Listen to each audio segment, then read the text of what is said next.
الله عليه وسلم المسجد، فإذا هو برجل قد قضى صلاته وهو يتشهد وهو يقول، لأنه بعد التشهد في دعاء قبل السلام: اللهم إني أسألك يا الله الأحد الصمد الذي لم يلد ولم يولد ولم يكن له كفوا أحد أن تغفر لي ذنوبي إنك أنت الغفور الرحيم.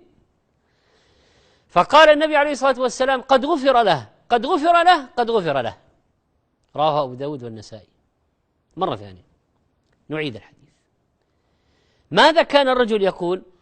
اللهم إني أسألك يا الله الأحد الصمد الذي لم يلد ولم يولد ولم يكن له كفوا أحد أن تغفر لي ذنوبي إنك أنت الغفور الرحيم. فقال صلى الله عليه وسلم: قد غفر له، قد غفر له، قد غفر له.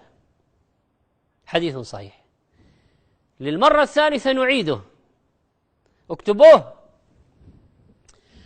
اللهم إني أسألك يا الله الأحد الصمد الذي لم يلد ولم يولد ولم يكن له كفوا أحد أن تغفر لي ذنوبي إنك أنت الغفور الرحيم. ما هي نتيجة الدعاء؟